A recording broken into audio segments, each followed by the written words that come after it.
नमस्कार, मैं हूं विवेक पाल और नव भारत टाइम्स पर आपका बहुत बहुत स्वागत है। यमन के हूती विद्रोहियों के खिलाफ इजराइल पिछले कई सालों से जंग लड़ रहा है।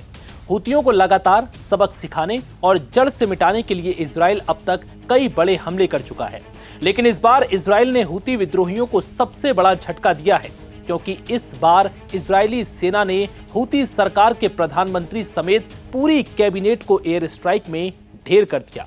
ये खबर हर किसी के लिए बेहद हैरान करने वाली है।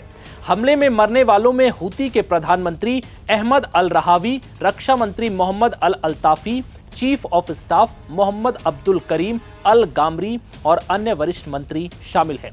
जिसके बाद से सवाल उठ रहे हैं कि आखिर इजरायली सेना ने हूती के पीएम और कैबिनेट मंत्रियों को मौत के घाट क्यों उतार दिया।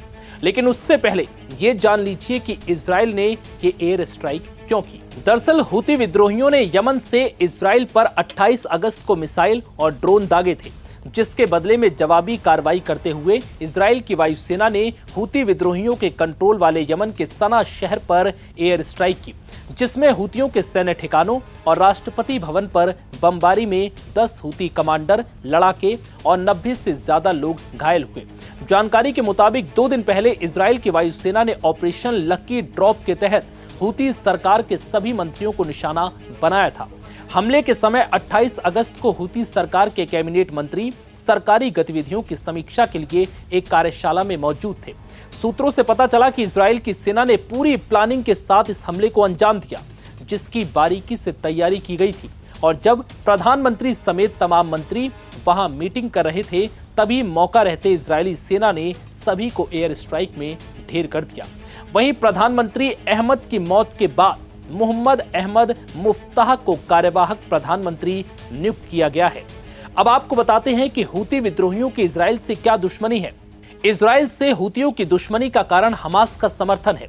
हूतियों का कहना है कि इजराइल ने गाजा में जो नरसंहार किया, वो उसका बदला इजराइल से जरूर लेंगे।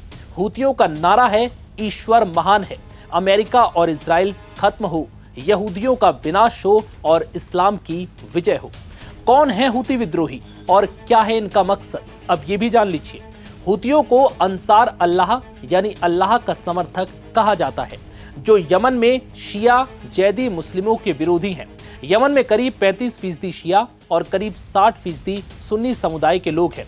हूती संगठन की स्थापना हुसैन बदरुद्दीन अल हूती ने 1990 के दशक में नॉर्थ यमन के सादा स्टेट में की थी। उनके नाम पर ही संगठन का नाम हूती रखा गया। साल 2004 में यमन की सेना ने हुसैन को ढेर कर दिया था। उसके बाद हूती विद्रोहियों ने यमन पर कब्जा करना शुरू कर दिया था। साल 2014 तक हूती विद्रोहियों ने यमन की राजधानी सना पर कब्जा कर लिया। यमन के कई इलाकों में अब हूतियों का नियंत्रण है। अब्दुल मलिक अल हूती अब हूती विद्रोहियों का लीडर है। हूती विद्रोही चाहते हैं कि शिया मुस्लिम के अधिकारों की रक्षा हो, सुन्नी सलाफी विचारधारा का विस्तार ना हो और यमन में स्वतंत्र सरकार बने।